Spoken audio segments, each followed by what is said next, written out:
So what I've gathered so far, I've actually attended the meeting, the fact-finding meeting, I think you guys termed it, earlier today. And what I've kind of seen here is there's conversation about expanding budgets in regards to policing Liberty Park.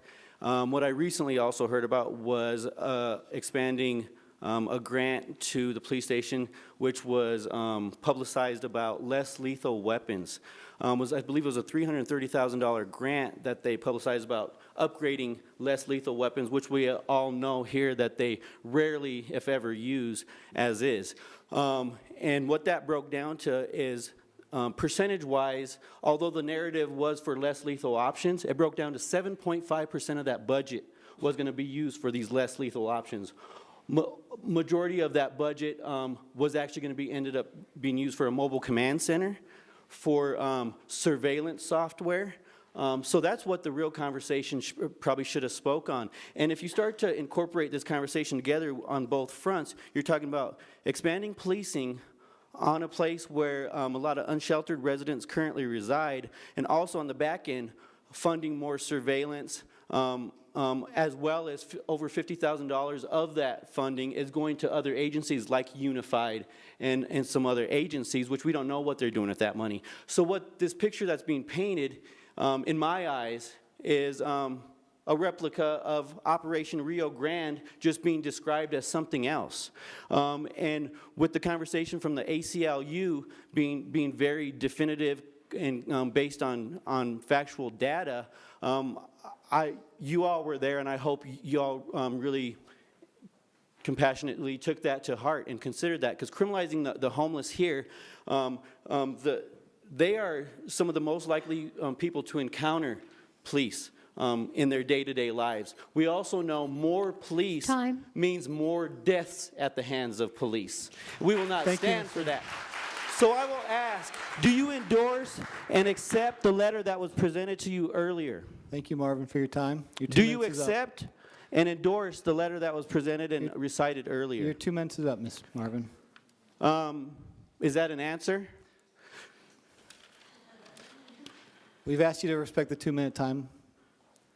Okay, will you have an equivalent number of beds made readily available and accessible prior to closing the road home? Marvin, we've had 2 minutes. Your time is up. Can we move on to our next person, please? Will you help Otherwise, we're going to have to, I'm going to have to recess if we can't move on. Sorry. Thank you. Reed, I believe. What was that second name? Finn first, and then second one is Layla.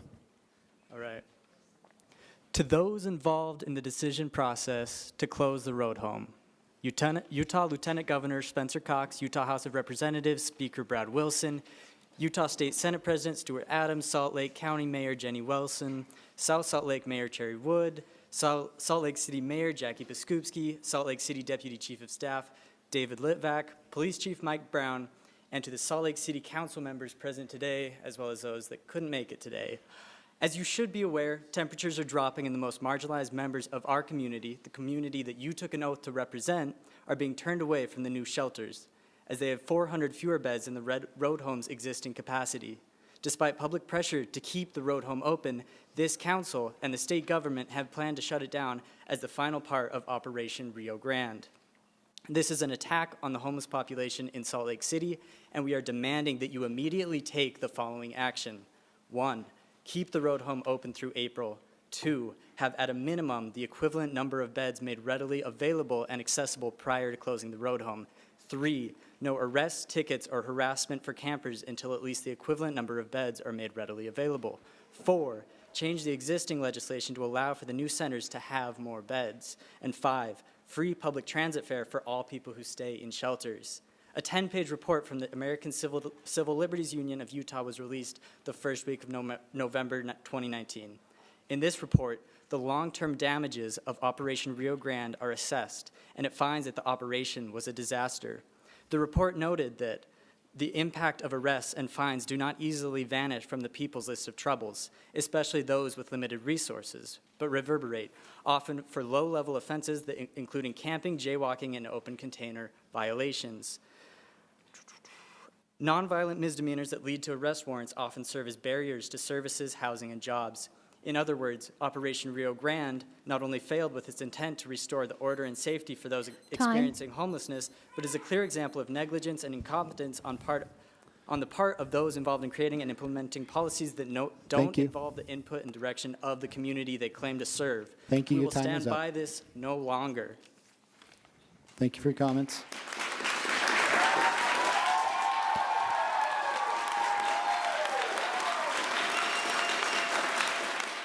So it is all your responsibility, along with the state government, to take care of unsheltered members of our community.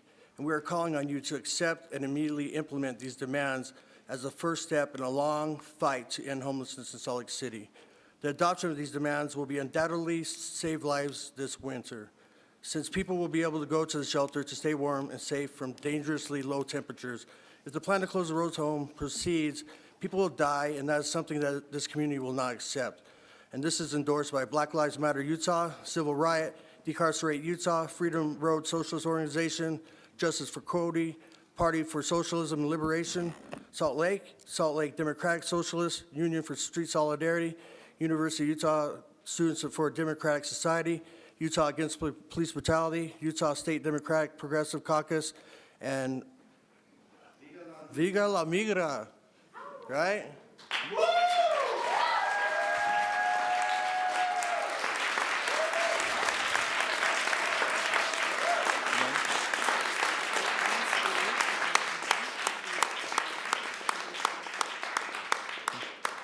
And Johnson, we also understand that you guys support the opening of keeping it over the winter, but prayers and written support don't save lives.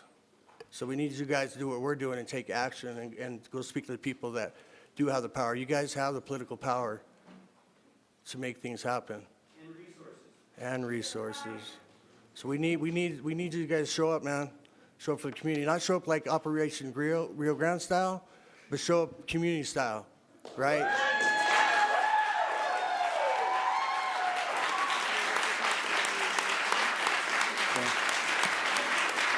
And just one last thing.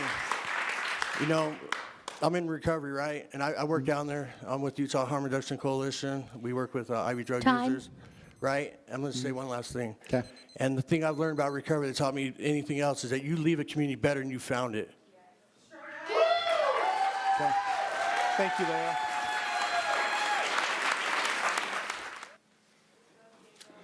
I'm Diego Avalos. Hello. I am Diego Avalos with the Party for Socialism and Liberation. In response to the impending road home closure, as well as the police fund issue, I would like to advocate against that, as it would lead to a criminalization of homelessness, a crime that is not supposed to be considered a crime, and that you must respect people who have no other choice but to find refuge wherever they can, and that as a person of color, along with other people that I can speak for, funding the police and make them more powerful is only going to make the situation worse for us. We are in crisis, and we need solution and response now. Will you endorse the letter that was stated earlier? Will you have, at a minimum, the equivalent number of beds made readily available and accessible prior to closing the road home? Will you make sure there is no arrest, tickets, or harassment for campers until at least the equivalent number of beds are made readily available? Will you change the existing legislation to allow for the new centers to have more beds? Will you make sure there's free public transit fare for all people who stay in shelters? Please, it is a simple yes or no question. What is your response to that? During those sessions, we don't have the back and forth on this formal meeting. What will you do?